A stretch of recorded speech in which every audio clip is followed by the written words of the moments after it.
नमस्कार जोहार, मैं याचना जायसवाल। आप देख रहे हैं न्यूज़ झारखंड। समय हो चुका है झारखंड की खबरों को जानने का, उनसे अपडेट होने का। तो चलिए जानते हैं सुबह से लेकर शाम तक की झारखंड की तमाम बड़ी खबरों को। लेकिन उससे पहले यदि आप हमारे चैनल पर नए हैं तो हमारे चैनल को सब्सक्राइब करिए और बेल आइकन को प्रेस करिए। इससे आपको झारखंड की हर छोटी बड़ी खबरें सबसे पहले मिले। तो चलिए जानते हैं झारखंड की बड़ी खबरों को। घाटशिला उपचुनाव के लिए जयराम महतो ने रामदास मुर्मू को बनाया उम्मीदवार। घाटशिला विधानसभा उपचुनाव के लिए झारखंड लोकतांत्रिक क्रांतिकारी मोर्चा ने रामदास मुर्मू को अपना उम्मीदवार बनाया है। देर रात इसकी घोषणा कर दी गई है। बता दें कि घाटशिला विधानसभा सीट रामदास सोरेन के निधन के बाद खाली हुई है। इस सीट पर उपचुनाव 11 नवंबर 2025 को कराया जाएगा, जबकि परिणाम 14 नवंबर 2025 को घोषित किया जाएगा। इस उपचुनाव में प्रमुख मुकाबला भारतीय जनता पार्टी के बाबूलाल सोरेन, झारखंड मुक्ति मोर्चा के सोमेश सोरेन और अब झारखंड लोकतांत्रिक क्रांतिकारी मोर्चा के उम्मीदवार रामदास मुर्मू के बीच माना जा रहा है। घाटशिला विधानसभा क्षेत्र आदिवासी बहुल इलाका है और यहाँ की राजनीति में क्षेत्रीय मुद्दों और स्थानीय नेतृत्व की बड़ी भूमिका रहती है। देखना दिलचस्प होगा कि कौन इस उपचुनाव में जनता का विश्वास जीतता है। देवघर में जूते चप्पल की दुकान में लगी आग। बजरंगी चौक पर आधी रात मचा हड़कंप, लाखों का सामान जला, शॉर्ट सर्किट की आशंका।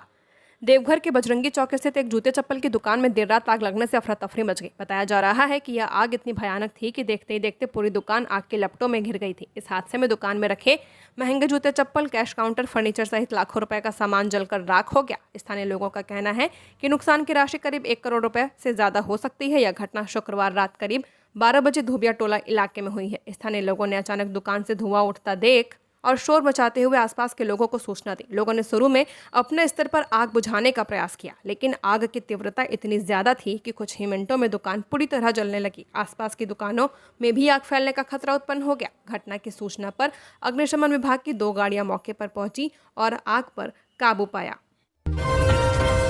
झारखंड पात्रता परीक्षा में बड़ा बदलाव, अब 5 शहरों में होगा जेट। अभ्यर्थियों को मिलेगा 3 शहरों का विकल्प।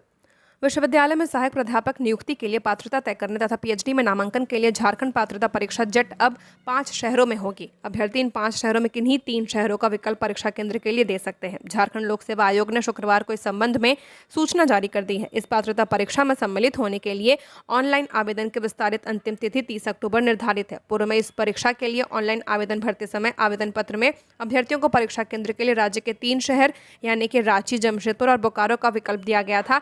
अब ऑनलाइन आवेदन पत्र में अभ्यर्थियों के लिए 5 शहरों का विकल्प दिया गया है। इनमें रांची, जमशेदपुर, बोकारो के अलावा धनबाद और देवघर को भी सम्मिलित किया गया है। अब अभ्यर्थी परीक्षा केंद्र के लिए उक्त 5 में से किसी 3 शहर के विकल्प का चयन अधिमानता के अनुसार अवरोही क्रम में कर सकते हैं। आयोग के अनुसार ऐसे अभ्यर्थी जो पूर्व में आवेदन कर चुके हैं उनके लिए भी परीक्षा केंद्र के लिए चयनित शहर में संशोधन की सुविधा उपलब्ध होगी। आयोग द्वारा यह सुविधा 1 नवंबर से 8 नवंबर तक प्रदान की जाएगी। आयोग द्वारा संबंधित विज्ञापन के शेष प्राविधान यथावत रहेंगे। बताते चले कि राज्य में यह पात्रता परीक्षा 17 सालों बाद आयोजित की जा रही है।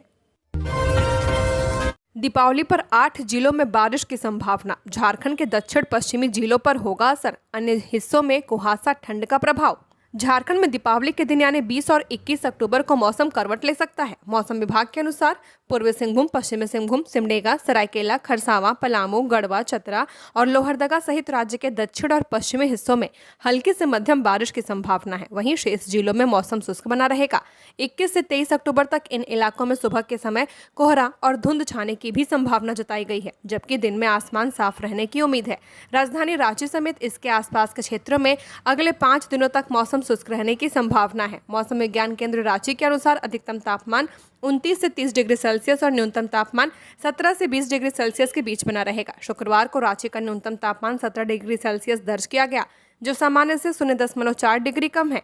सुबह के समय हल्की धुंध और धुंधलापन बना रहा, लेकिन दिन में मौसम साफ था। जमशेदपुर में अधिकतम तापमान 32.7 और न्यूनतम 19.8, मेदिनीनगर में 32.6 और 18.3, बोकारो में 31.5 और 19.1 तथा चाईबासा में अधिकतम 33.4 और न्यूनतम तापमान 21 डिग्री सेल्सियस दर्ज किया गया है।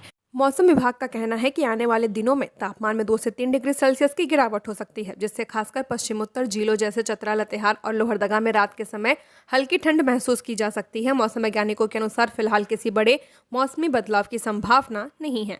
हवाएं सामान्य गति से चलेंगी और मौसम शुष्क बना रहेगा। अगले 5 दिनों तक तापमान में हल्की बढ़ोतरी हो सकती है। इलाज के अभाव में अब किसी भी गरीब की नहीं जाएगी जान, डॉक्टर इरफान अंसारी। झारखंड सरकार ने गरीबों के हित में एक बड़ा और मानवीय निर्णय लिया है। खाद्य सार्वजनिक वितरण एवं उपभोक्ता मामलों के मंत्री डॉक्टर इरफान अंसारी ने घोषणा की है कि अब राज्य में किसी भी गरीब व्यक्ति की जान केवल इस वजह से नहीं जाएगी कि उसके पास राशन कार्ड नहीं है या फिर इलाज के लिए पैसे नहीं हैं। डॉक्टर अंसारी ने बताया कि राज्य भर से ऐसे कई मामले सामने आए थे जहां गरीब और असहाय मरीज राशन कार्ड न होने के कारण आयुष्मान भारत, मुख्यमंत्री जन आरोग्य योजना या अबुआ स्वास्थ्य सुरक्षा योजना का लाभ नहीं उठा पाए। इस स्थिति को देखते हुए मुख्यमंत्री ने पहल करते हुए एक ऐतिहासिक निर्णय लिया है। अब प्रत्येक जिले में 100 गरीब परिवारों के लिए स्थायी रूप से आरक्षित कोटा बनाया जाएगा ताकि गंभीर रूप से बीमार मरीजों का इलाज समय पर सुनिश्चित हो सके। इस निर्णय को लागू करने के लिए विभाग ने अधिसूचना भी जारी कर दी है। झारखंड राज्य खाद्य सुरक्षा योजना के तहत गंभीर बीमारी से पीड़ित योग्य लाभुकों को तुरंत राशन कार्ड प्रदान किया जाएगा। साथ ही राष्ट्रीय खाद्य सुरक्षा अधिनियम के तहत राज्य के 24 जिलों में उपलब्ध 3,38,675 रिक्तियों में से प्रत्येक जिले में 100 रिक्तियां ऐसे लाभुकों के लिए आरक्षित रखी जाएंगी। बिजली से जुड़े विवादों के निपटारे के लिए 29 नवंबर को लगेगी विशेष लोक अदालत। झारखंड में बिजली से जुड़े विवादों को सुलझाने के लिए 29 नवंबर को विशेष लोक अदालत का आयोजन किया जाएगा। इस पहल का उद्देश्य बिजली उपभोक्ताओं को राहत देना और बिजली बिल, अनधिकृत उपयोग व अन्य बिजली संबंधित मामलों का तेजी से और सौहार्दपूर्ण तरीके से निपटारा करना है। झारखंड राज्य विधिक सेवा प्राधिकरण राज्य के सभी जिला विधिक सेवा प्राधिकरणों के सहयोग से इस विशेष लोक अदालत का आयोजन करेगा। इसके लिए झालसा ने एक मानक संचालन प्रक्रिया भी तैयार की है और सभी जिलों को भेज दी गई है। बिजली से जुड़े पुराने मामलों का जल्दी समाधान होगा। इससे उपभोक्ता और बिजली विभाग के बीच आपसी समझौते को बढ़ावा मिलेगा। लंबित मामलों का बोझ कम होगा, न्याय सुलभ और आसान होगा। राज्य में वर्तमान में 20,000 से ज्यादा बिजली से जुड़े केस कई अदालतों और मंचों पर लंबित हैं। इस लोक अदालत में इनमें से कम 50% मामलों के समाधान का लक्ष्य रखा गया है। हजारीबाग में बंधक बनाकर व्यवसायी के घर में डकैती, बंदूक की नोक पर 6 लाख और जेवर की लूट। जिले में अपराधी बेलगाम होते जा रहे हैं, जिन्हें अब कानून का भी डर नहीं है। आलम यह है कि अपराधी बंधक बनाकर परिवारजनों की पिटाई भी कर रहे हैं और बंदूक की नोक पर लूटपाट कर फरार हो जा रहे हैं। ताजी घटना हजारीबाग के बरकट्ठा के गोरहर थाना क्षेत्र से सीमेंट व्यवसायी सुनील कुमार पांडे के साथ हुई है। बीती रात अपराधियों ने सीमेंट व्यापारी सुनील कुमार पांडे के घर और दुकान में डकैती की घटना को अंजाम दिया है। अपराधियों ने पहले सुनील कुमार पांडे और उनके परिवार वालों को बंधक बना लिया और फिर बंदूक की बट से मारकर घायल कर दिया है। घर में रखे लगभग 6 लाख रुपए और जेवर लूट कर फरार हो गए। सीमेंट व्यवसायी सुनील कुमार पांडे ने बताया कि रात में 6 नकाबपोश अपराधी कार और बाइक से सूर्यकुंड ट्रेडर्स दुकान में पहुंचे और उन्हें बंधक बना लिया। अपराधियों ने उन्हें हथियार के बल पर दुकान के ऊपरी तल पे ले जाकर हाथ पैर बांध दिए और बेटे सुमित पांडे को भी बंदूक की बट से मारकर घायल कर दिया। इसके बाद अपराधी घर में घुसकर नकदी और गहनों की लूटपाट कर फरार हो गए। घटना की सूचना मिलते ही बरही एसडीपीओ अजीत कुमार विमल, बरकट्ठा अंचल निरीक्षक इमदाद अंसारी और गोरहर थाना प्रभारी नीतीश कुमार मौके पर पहुंचे। घायल परिवार का इलाज सीएचसी बरकट्ठा में कराया गया। कोडरमा की महिलाओं की अनोखी पहल, गोबर से बना रही दिए और मूर्तियां। छठ दीपावली में बाजारों में बढ़ी मांग। कोडरमा के सुदूरवर्ती सतगावा प्रखंड के पहलवान आश्रम में इस बार दीपावली और छठ की रौनक कुछ खास है। यहाँ ग्रामीण महिलाएं गाय के गोबर से दिए, गणेश लक्ष्मी की मूर्तियां और पूजा सामग्री तैयार कर रही हैं। गोबर क्राफ्ट से बन रहे ये उत्पाद न केवल पर्यावरण के अनुकूल है बल्कि ग्रामीण महिलाओं के जीवन में आत्मनिर्भरता और आर्थिक सशक्तिकरण की नई उम्मीद भी जगा रहे हैं। राष्ट्रीय झारखंड सेवा संस्थान के कोषाध्यक्ष विजय कुमार, नीतू कुमारी और ईशान चंद्र महतो ने हाल ही में गुजरात के भुज से प्रशिक्षण प्राप्त कर लौटने के बाद इन महिलाओं को गोबर से सजावटी और धार्मिक उत्पाद बनाने की तकनीक सिखाई है। प्रशिक्षण के बाद महिलाओं ने दियों के साथ गणेश लक्ष्मी की मूर्तियां, द्वार, झालर, शुभ लाभ, स्वास्थ्य चिन्ह, गुग्गुल, कप, धूप और शुभ दीपावली तथा जय छठी मैया जैसे नेम प्लेट तैयार किए हैं। इन उत्पादों को गोबर और लकड़ी के बुरादे के मिश्रण से तैयार किया जाता है। तैयार वस्तुओं को धूप में सुखाने के बाद आकर्षक रंगों से सजाया जाता है, जिससे वे बाजार में बिक्री के लिए तैयार हो जाती है। राष्ट्रीय झारखंड सेवा संस्थान के सचिव मनोज दांगी ने बताया कि धनतेरस से पहले सभी तैयारियां पूरी कर ली गई हैं। सारंडा जंगल में आईईडी विस्फोट करने वाले 2 माओवादी गिरफ्तार, सुरक्षा बलों को उड़ाने की थी साजिश। पश्चिमी सिंहभूम के सारंडा वन क्षेत्र में नक्सल विरोधी अभियान के तहत पुलिस को एक बड़ी सफलता मिली है। छोटा नागरा थाना क्षेत्र के रातामाटी में पुलिया को आईईडी लगाकर उड़ाने की घटना में शामिल 2 माओवादी दस्ता सदस्यों को चाईबासा पुलिस ने गिरफ्तार किया है। गिरफ्तार दोनों नक्सली प्रतिबंधित भाकपा संगठन के सक्रिय सदस्य बताए जा रहे हैं। महानिर्देशक एवं पुलिस महानिरीक्षक झारखंड रांची के निर्देशन में Jharkhand police, cobra, CRPF, Jharkhand Jaguar एवं अन्य अर्धसैनिक बलों द्वारा लगातार नक्सली संगठनों के खिलाफ अभियान संचालित किया जा रहा है। इस अभियान के तहत पुलिस को लगातार सफलता मिल रही है। पुलिस के अनुसार भाकपा संगठन के शीर्ष नेता मिसिर बेसरा, अनमोल, मोचू, अनल, असीम मंडल, अजय महतो, सागेन, अंगरिया और अश्विन अपने दस्ते के साथ कोल्हान व सारंडा क्षेत्र में सक्रिय हैं तथा पुलिस व सुरक्षा बलों को नुकसान पहुंचाने की फिराक में रहते हैं। काली पूजा पंडाल में 1101 महिलाएं 21 को करेंगी महाआरती।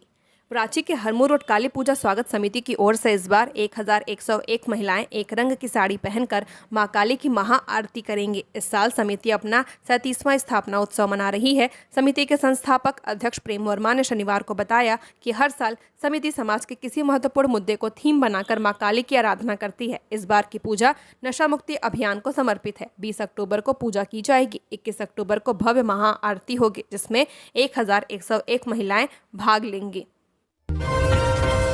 झारखंड के नक्सलियों में खौफ, बंद कर दी नई भर्ती, क्या है वजह? नक्सलियों पर लगातार हो रहे सुरक्षा बलों के एक्शन से अब खौफ का माहौल है। कोल्हान और सारंडा के घने जंगलों में सक्रिय नक्सली संगठन लगातार कमजोर होते जा रहा है। खुफिया विभाग की रिपोर्ट में खुलासा हुआ कि नक्सलियों ने अपना रिक्रूटमेंट सेल बंद कर दिया है और नए कैडर की बहाली पर रोक लगा दी गई है। सूत्रों के अनुसार अब तक नक्सली संगठन स्थानीय युवाओं को प्रलोभन और डर दोनों दिखाकर अपने संगठन में भर्ती करते थे, लेकिन पुलिस और सीआरपीएफ की लगातार कार्रवाई ने उनके नेटवर्क को तोड़ दिया है। इसी कारण से नक्सलियों ने फिलहाल भर्ती अभियान पूरी तरह रोक दिया है। यह भी सामने आया है कि नक्सलियों ने अपनी जनसंपर्क शाखाओं की गतिविधियां भी बंद कर दी हैं। पहले ये शाखाएं ग्रामीणों के बीच जाकर संगठन के लिए समर्थन जुटाने, राशन, दवा और नए सदस्य जुटाने का काम करती थी, लेकिन अब पुलिस की पैनी नजर और गाँव-गाँव में सुरक्षा बलों की मौजूदगी के कारण नक्सलियों ने ग्रामीणों से संपर्क लगभग तोड़ लिया है। पिछले कुछ महीनों में कोल्हान और सारंडा क्षेत्र में पुलिस और सुरक्षा बलों ने कई सफल अभियान चलाए हैं। कई बड़े नक्सली पकड़े गए या आत्मसमर्पण कर चुके हैं। जंगल के भीतर लगातार सर्च ऑपरेशन और खुफिया इनपुट पर हुई कार्रवाई से नक्सली हताश हैं। यही वजह है कि उन्होंने भर्ती और प्रचार गतिविधियों को रोकने का फैसला लिया है। मस्जिद की जमीन को लेकर हजारीबाग में बवाल, हिंसक झड़प में 10 लोग घायल। हजारीबाग के कटकमसांडी थाना क्षेत्र में मस्जिद और मदरसे की जमीन को लेकर 2 गुटों में भिड़ंत हो गई है। यहां के मदरसा मजहरुल उलूम और जामा मस्जिद की विवादित जमीन को लेकर हुई हिंसक झड़प में 10 लोगों को चोट आई है। गंभीर रूप से घायल होने के बाद घायलों को अस्पताल में भर्ती करवाया गया। मामला कटकमसांडी थाना क्षेत्र के बनहा गांव का है। यहां के मदरसा मजहरुल उलूम और जामा मस्जिद की जमीन को लेकर विवाद चल रहा था। शुक्रवार को मदरसा मैनेजमेंट ने बताया कि शुक्रवार को उन्हें जानकारी मिली कि मदरसे की जमीन पर जबरदस्ती कब्जा किया जा रहा है। इस दौरान जब मदरसा मैनेजमेंट की तरफ से मोहम्मद नोजाम ने पूछताछ की तो दूसरे ग्रुप के मोहम्मद हमीम और उसके परिवार ने बहस शुरू कर दी थी। बहस बढ़ते बढ़ते हिंसक हो गई। हमीम ग्रुप के लोगों ने इस दौरान मदरसा मैनेजमेंट के लोगों के ऊपर हमला कर दिया। हमले में 10 लोगों को गंभीर चोटें आई हैं। इस मामले में दूसरे ग्रुप का कहना है कि उन्होंने जमीन के असली मालिक से जमीन कानूनी तौर पर खरीदी थी। इस दौरान उस पर बाउंड्री बनाने की शुरुआत की तो दूसरे ग्रुप की तरफ से आपत्ति जताई गई, जिसके बाद हिंसक झड़प हुई और कई लोग घायल हुए।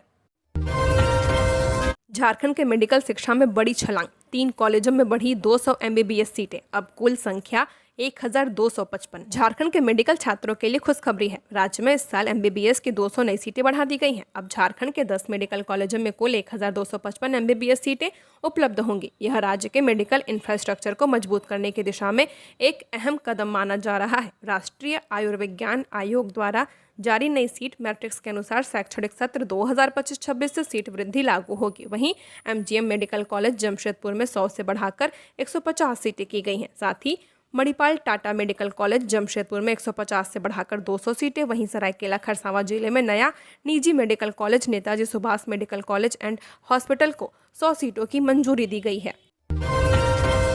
बिरसा मुंडा चिड़ियाघर में रेंजर राम बाबू को हटाया गया। वन विभाग के चर्चित रेंजर राम बाबू को बिरसा मुंडा चिड़ियाघर से हटा दिया गया है। 10 में से 1 रेंज का प्रभार वापस लेने के अलावा और कोई कार्रवाई नहीं की गई है। चिड़ियाघर के अधिकारियों द्वारा राम बाबू और उसके साला द्वारा बरती गई वित्तीय अनियमितताओं पर पर्दा डालने की कोशिश की जा रही है।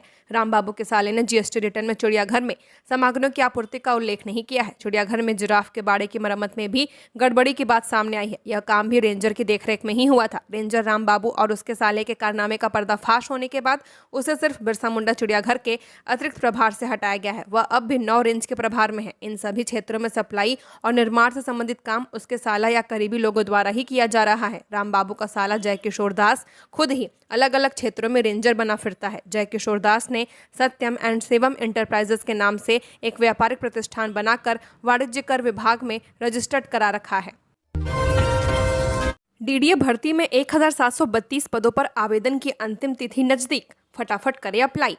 सरकारी नौकरी की तलाश कर रहे युवाओं के लिए शानदार अवसर है। दिल्ली विकास प्राधिकरण ने डिप्टी डायरेक्टर, असिस्टेंट डायरेक्टर सहित कई पदों पर भर्ती निकाली है। इसके तहत कुल 1732 रिक्त पदों को भरा जाएगा। आवेदन प्रक्रिया 6 अक्टूबर से चल रही है। आवेदन की अंतिम तारीख 5 नवंबर है। इसलिए अगर आपने अब तक आवेदन नहीं किया है तो फटाफट फॉर्म भर ले, वरना आखिरी मौका भी आपके हाथ से निकल जाएगा। आवेदन करने के लिए डीडीए की आधिकारिक वेबसाइट www.dda.gov.in पर जाएं। भारत में किसी भी मान्यता प्राप्त विश्वविद्यालय संस्थान से संबंधित क्षेत्र में डिग्री रखने वाले उम्मीदवार इस पद के लिए पात्र होंगे।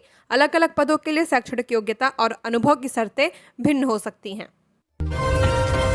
बास्को गांव में सड़क न बनने से ग्रामीण परेशान, खुद बनाने में जुटे। बाबूलाल मरांडी ने सरकार पर साधा निशाना। पाकुड़ के अमड़ापाड़ा प्रखंड स्थित बड़ा बास्को गांव में अब तक पक्की सड़क नहीं बन पाई है, जिससे ग्रामीणों को भारी परेशानियों का सामना करना पड़ रहा है। सड़क न बनने के कारण एम्बुलेंस भी गांव में नहीं पहुंच पाती है, जिसके चलते मरीजों को अस्पताल ले जाने में काफी मशक्कत करनी पड़ती है। इसके अलावा गांव में आवागमन की स्थिति भी काफी कठिन हो गई है, जिससे लोगों का जीवन और अधिक चुनौतीपूर्ण हो चुका है। ग्रामीणों के अनुसार सड़क बनवाने को लेकर कई बार प्रशासन से गुहार लगाई गई, लेकिन अब तक कोई ठोस कदम नहीं उठाया गया। थक हार कर अब गाँव वाले खुद श्रमदान के माध्यम से सड़क को चलने लायक बनाने का काम शुरू कर चुके हैं। इस मुद्दे को लेकर नेता प्रतिपक्ष बाबूलाल मरांडी ने भी ट्वीट कर राज्य सरकार पर तीखा हमला बोला है। उन्होंने अपने पोस्ट में कहा, घोर निंदनीय अबुआ सरकार का, अबुआ गांव का नारा देने वालों, शर्म करो। पाकुड़ जिले के बास्को गांव की यह तस्वीर आपकी संवेदनहीनता और नकारापन का सबूत है। पहाड़िया गांव के लोग खुद फावड़ा उठाकर कच्ची सड़क बना रहे हैं, सालों से सड़क की मांग कर रहे हैं, लेकिन प्रशासन बहरा है। यह कैसा आपका गांव है जहां बुनियादी सुविधा के लिए जनता को पसीना बहाना पड़ रहा है? मुख्यमंत्री हेमंत सोरेन जी, क्या आपके राज्य में यही सुशासन है? गरीब महिलाएं और बुजुर्ग मिलकर काम कर रहे हैं, क्योंकि सरकारी योजनाएं इन तक नहीं पहुंच पाई हैं। कहा गई आपकी घोषणाएं। यह मामला अब स्थानीय स्तर पर भी चर्चा का विषय बन चुका है और ग्रामीणों का मानना है कि प्रशासन को तत्काल इस समस्या का समाधान करना चाहिए, ताकि गांव की बुनियादी जरूरतें पूरी हो पाएं। एक दिन की हाजिरी कटने से आउटसोर्सिंग कर्मचारी नाराज, अस्पताल में कामकाज ठप। शहीद निर्मल महतो मेडिकल कॉलेज एवं अस्पताल के आउटसोर्सिंग कर्मचारियों ने शनिवार को कामकाज ठप कर दिया और एजेंसी के खिलाफ नारेबाजी शुरू कर दी। आउटसोर्सिंग कर्मचारी एक दिन के हाजिरी काटे जाने पर खफा हैं। कर्मचारियों का कहना है कि दीपावली और छठ जैसे पर्व आ चुके हैं, ऊपर से सभी कर्मचारियों की एक दिन की हाजिरी आउटसोर्सिंग एजेंसी ने काट ली है। अब एजेंसी के पदाधिकारी से इस बारे में जानकारी ली जा रही है तो कोई कुछ नहीं बता रहा। नाराज आउटसोर्सिंग कर्मचारियों ने शनिवार की सुबह इमरजेंसी विभाग और ओपीडी विभाग के सामने का काम छोड़कर विरोध शुरू कर दिया है। इससे अस्पताल में आने वाले मरीजों को काफी परेशानी का सामना करना पड़ा। मामले की जानकारी अस्पताल के अधीक्षक डॉक्टर दिनेश कुमार गिंदोरिया को भी दी गई है। गरीब रथ एक्सप्रेस में लगी भीषण आग, 3 डब्बे क्षतिग्रस्त, सभी यात्री सुरक्षित। आज सुबह अमृतसर सहरसा गरीब रथ एक्सप्रेस ट्रेन संख्या 12204 में आग लगने की घटना सामने आई है। हादसा उस वक्त हुआ जब ट्रेन लुधियाना से दिल्ली की ओर जा रही थी। जैसे ही ट्रेन सरहिंद रेलवे स्टेशन से आगे बढ़ी, एक कोच में अचानक आग लग गई। मौके की गंभीरता को देखते हुए ट्रेन को तुरंत रोका गया और फायर ब्रिगेड के सहयोग से आग बुझाने का कार्य शुरू किया गया। सूचना मिलते ही रेलवे अधिकारी और स्थानीय पुलिस घटनास्थल पर पहुंच गए और राहत एवं बचाव कार्य में जुट गए। रेलवे अधिकारियों के मुताबिक यह घटना सुबह करीब 7:30 पर हुई है। जिस डब्बे में आग लगी थी उसे तत्काल खाली करा लिया गया और आग को फैलने से रोक दिया गया है। अधिकारियों ने बताया कि आग एक ही हिस्से तक सीमित रही और तेजी से आग पर काबू पा लिया गया। इस घटना में कोई जनहानि नहीं हुई है। सरहिंद जीआरपी के एसएचओ रतनलाल ने बताया कि 3 डब्बे आग की चपेट में आकर क्षतिग्रस्त हुए हैं, लेकिन सभी यात्रियों को सुरक्षित निकाल लिया गया था। रेलवे ने इस आग लगने की घटना की जाँच शुरू कर दी है। धनबाद के कोयला कारोबारी से पैसा मांगने का आरोप, इंस्पेक्टर गणेश सिंह पर एसीबी में आईआर दर्ज। एंटी करप्शन ब्यूरो ने इंस्पेक्टर गणेश सिंह पर इंटेलिजेंस रिपोर्ट दर्ज कर लिया है। इसके साथ ही गणेश सिंह के खिलाफ जांच शुरू कर दी गई है। एसीबी के सूत्रों से मिली जानकारी के मुताबिक गणेश सिंह पर धनबाद के कोयला कारोबारी से पैसे मांगने का आरोप है। इंस्पेक्टर गणेश सिंह पहले एसीबी में पदस्थापित थे, अभी वह झारखंड जगुआर में पदस्थापित हैं और डीजीपी दफ्तर में एनजीओ प्रभारी के रूप में काम देखते हैं। जानकारी के मुताबिक एसीबी ने कोयला कारोबारी की शिकायत की पहले प्रारंभिक जांच की। जांच करने के बाद शुक्रवार को एसीबी ने आईआर दर्ज करने की कार्रवाई की है। एसीबी के एक सूत्र ने इसकी पुष्टि की है। इंस्पेक्टर गणेश सिंह के बारे में बताया जाता है कि वह पहले हजारीबाग जिला में पदस्थापित थे। उस दौरान भी उस पर किसी कोयला कारोबारी से वसूली का आरोप लगा था, जिसकी जांच भी हुई थी। गणेश सिंह पहले एसीबी में पदस्थापित था। उस दौरान उसके पास डीजीपी दफ्तर का एनजीओ प्रभारी का अतिरिक्त प्रभार था। सरकार ने अब डीजीपी अनुराग गुप्ता को हटाकर एडीजी प्रिया दुबे को एसीबी प्रमुख बनाया है। तब पुलिस मुख्यालय ने गणेश सिंह का तबादला झारखंड जगुआर में कर दिया था। सेबी में काम करने का शानदार अवसर, असिस्टेंट मैनेजर ग्रेड में निकली भर्ती। Security and Exchange Board of India ने अपनी आधिकारिक वेबसाइट पर assistant manager grade A general, legal, law, engineering, electrical, civil, research और ऑफिशियल लैंग्वेज के लिए भर्ती नोटिस जारी किया है। इस भर्ती में कुल 110 पद भरे जाएंगे। आवेदन प्रक्रिया 30 अक्टूबर 2025 से शुरू होकर नवंबर 2025 तक चलेगी। उम्मीदवारों को सलाह दी जाती है कि वे आवेदन करने से पहले सेबी असिस्टेंट मैनेजर ग्रेड ए भर्ती 2025 के सभी विवरण ध्यानपूर्वक पढ़ लें। जमशेदपुर में स्पीक मैके ने XLRI में जलसा द गरबा नाइट का किया आयोजन।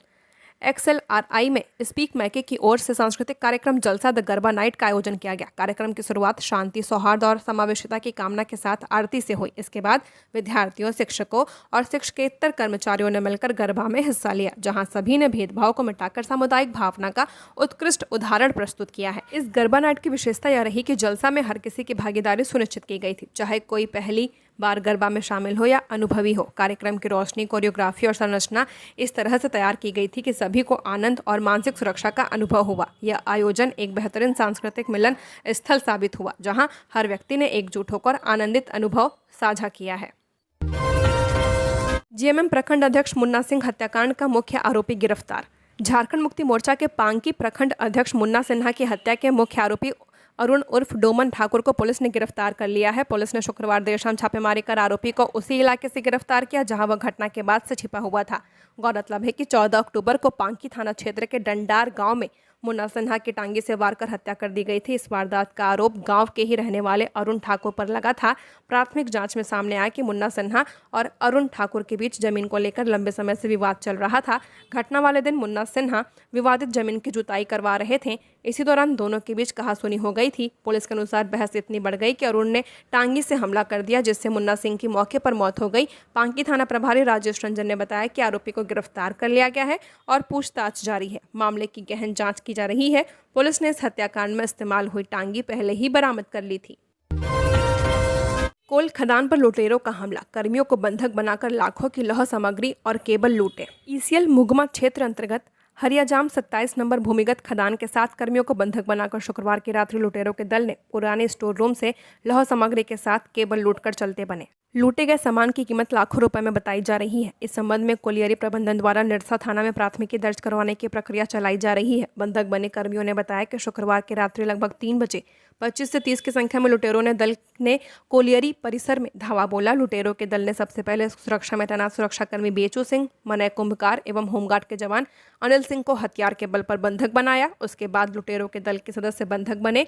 तीनों सुरक्षा कर्मियों को लेकर ट्रामर रूम ले गए। वहां मौजूद ट्रामर अनिल मोची, सीमांचल नायक एवं अन्य 2 कर्मियों को भी बंधक बना लिया। सभी लोगों को ट्रामर रूम में बंद कर बाहर से कुंडी में तार से बांध दिया।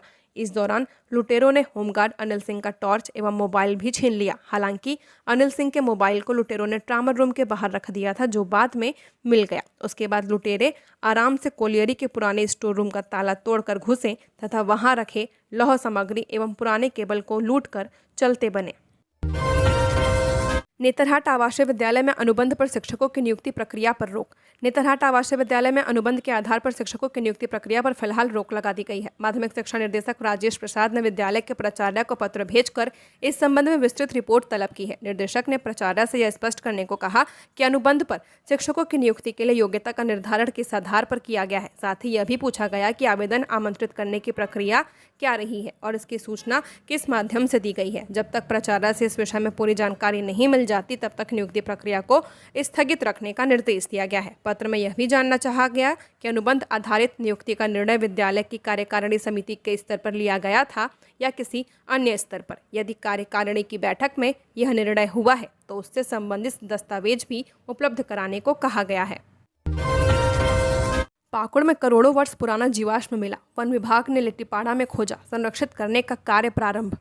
पाकुड़ वन विभाग की टीम को एक बड़ी सफलता मिली है। विभाग ने पाकुड़ जिले के लिट्टीपाड़ा प्रखंड में करोड़ों साल पुराने जीवाश्म की खोज की है। इन जीवाश्मों को संरक्षित करने का कार्य प्रारंभ कर दिया गया है। डीएफओ सौरभ चंद्रा के निर्देश पर वन विभाग की टीम ने लिट्टीपाड़ा प्रखंड के चिलतलों के पास सर्वे किया। इस टीम में वन क्षेत्र पदाधिकारी रामचंद्र पासवान, वन्य प्राणी विशेषज्ञ अली जबरान, वन रक्षी अनुपम कुमार यादव और पशु रक्षक साहेब राम शामिल थे। सर्वे के दौरान उन्हें जमीन में इधर उधर बिखरे हुए करोड़ों साल पुराने जीवाश्म मिले हैं। वन क्षेत्र पदाधिकारी रामचंद्र पासवान ने सभी जीवाश्मों के फोटो और video geological survey of India के वैज्ञानिक सौरभ पाल को भेजे हैं। वैज्ञानिक पाल ने फोटो और वीडियो का अवलोकन करने के बाद पुष्टि की है कि ये करोड़ों साल पुराने जीवाश्म हैं और इन्हें संरक्षित करने की आवश्यकता है। वैज्ञानिक सौरभ पाल द्वारा दी गई जानकारी के आधार पर वन विभाग की टीम ने करोड़ों साल पुराने जीवाश्मों को संरक्षित करने का कार्य शुरू कर दिया है। 4 दिनों में 12 रैलियां कर सकते हैं पीएम मोदी, चुनावी समर में झोंकेंगे पूरी ताकत। बिहार विधानसभा चुनाव के पहले चरण के मतदान में अब केवल 20 दिन शेष रह गए हैं। ऐसे में एनडीए की सभी सहयोगी पार्टियां चुनावी प्रचार में पूरी ताकत झोंक चुकी हैं। भारतीय जनता पार्टी के बाद अब जनता दल यूनाइटेड ने भी अपने 40 स्टार प्रचारकों की सूची शुक्रवार को जारी कर दी है। इस सूची में मुख्यमंत्री नीतीश कुमार समेत पार्टी के कई वरिष्ठ नेताओं के नाम शामिल हैं। वहीं सूत्रों के मिली जानकारी के अनुसार प्रधानमंत्री नरेंद्र मोदी अगले कुछ दिनों में बिहार के अलग अलग जिलों में कुल 12 जनसभाएं कर सकते हैं। संभावित कार्यक्रम के अनुसार प्रधानमंत्री 23 अक्टूबर को सासाराम, गया और भागलपुर, 28 अक्टूबर को दरभंगा, मुजफ्फरपुर और पटना, 1 नवंबर को छपरा, पूर्वी चंपारण और समस्तीपुर और 3 नवंबर को पश्चिम चंपारण, सहरसा और फारबिसगंज, अररिया में चुनावी सभाएं कर सकते हैं। हालांकि इन दौरों की आधिकारिक पुष्टि फिलहाल नहीं की गई है। इधर एनडीए में एक बार फिर मुख्यमंत्री पद के चेहरे को लेकर अटकलें लगने लगी हैं। इसी संदर्भ में केंद्रीय गृह मंत्री अमित शाह ने शुक्रवार को बयान दिया कि एनडीए मौजूदा चुनाव नीतीश कुमार के नेतृत्व में ही लड़ रहा है। उन्होंने कहा कि भाजपा ही नहीं बल्कि बिहार की जनता को भी नीतीश कुमार पर पूरा भरोसा है। शाह ने यह भी स्पष्ट किया कि चुनाव के बाद मुख्यमंत्री पद पर अंतिम फैसला विधायक दल की बैठक में लिया जाएगा। बिहार चुनाव का पहला चरण राजनीतिक गतिविधियों और बड़े नेताओं की रैलियों से गर्माता जा रहा है। आने वाले दिनों में यह प्रचार और भी तेज होता दिखेगा। हजारीबाग के 16 स्कूलों में 5 साल से खराब परिणाम, डीईओ ने प्रधानाध्यापकों को जारी किया नोटिस। हजारीबाग के 16 सरकारी स्कूलों में लगातार 5 साल से मैट्रिक और इंटरमीडिएट का परिणाम खराब रहने पर डीईओ ने प्रधानाध्यापकों को स्पष्टीकरण के लिए नोटिस जारी किया है। शिक्षा विभाग ने इन स्कूलों को चिन्हित किया है। इसके बाद 7 उच्च विद्यालय और 9 +2 स्कूलों के कुल 16 प्रभारी प्रधानाध्यापकों से स्पष्टीकरण मांगा गया है। डीईओ ने इस संबंध में 10 अक्टूबर को नोटिस जारी किया था। इसमें सभी प्रधानाध्यापकों को 1 सप्ताह के भीतर जवाब देने का निर्देश दिया गया है। डीईओ ने अपने पत्र में स्पष्ट किया कि 2021 से 2025 तक के 5 वर्षों का डेटा स्कूलों ने उपलब्ध कराया है। उपलब्ध आंकड़ों के अनुसार 7 उच्च विद्यालय का मैट्रिक परिणाम और 9 +2 स्कूलों का इंटरमीडिएट परिणाम जिला स्तर पर सबसे निचले स्तर का पाया गया है, जो विभागीय नियमों के खिलाफ है। डीईओ हजारीबाग परवीन रंजन का कहना है कि हजारीबाग जिले के 16 स्कूलों में लगातार 5 सालों से मैट्रिक और इंटरमीडिएट का परिणाम सुधारने में कोई सफलता नहीं मिली है। सभी संसाधन उपलब्ध होने के बावजूद परिणाम में सुधार नहीं हो पाया है। कई शिक्षक पाठ्यक्रम समय पर पूरा नहीं कर पा रहे हैं। स्पष्ट पत्र जारी कर सभी प्रधानाध्यापकों से निर्धारित समय सीमा के भीतर स्पष्टीकरण मांगा गया है। यदि संतोषजनक जवाब नहीं मिलता है तो शिक्षकों के खिलाफ आगे की कार्रवाई की जाएगी। हावड़ा राउरकेला वंदे भारत एक्सप्रेस में कोचों की संख्या बढ़कर 16 हुई, यात्री सुविधा को दिया बढ़ावा। यात्रियों की सुविधा बढ़ाने और बढ़ती मांग को पूरा करने के लिए एक महत्वपूर्ण कदम में भारतीय रेलवे ने चक्रधरपुर रेल मंडल से चलने वाली train number 20871 Howrah Rourkela Howrah Vande Bharat express में कोचों की संख्या में 50% की वृद्धि की घोषणा की है। राउरकेला हावड़ा वंदे भारत एक्सप्रेस ट्रेन 19 अक्टूबर से मौजूदा 8 कोच के बजाय 16 कोच के साथ संचालित होगी। इस वृद्धि में 8 वातानुकूलित कुर्सियां, सवारी डिब्बे लगाना शामिल है। इसका उद्देश्य यात्री प्रतीक्षा सूची को कम करना, उच्च फुटफॉल को समायोजित करना और सेमी हाई स्पीड ट्रेन सेवा को बढ़ावा देना है। हालांकि हावड़ा राउरकेला हावड़ा वंदे भारत एक्सप्रेस ट्रेन का समय और ठहराव अपरिवर्तित रहेगा। वंदे भारत एक्सप्रेस में अब 12 AC चेयर कार और 2 एग्जीक्यूटिव चेयर कार और 2 क्रू चेयर कार कोच शामिल होंगे। तो ये थी झारखंड की टॉप बड़ी खबरें। ऐसे ही झारखंड की हर खबरों को जानने के लिए हमारे चैनल को सब्सक्राइब करें। धन्यवाद।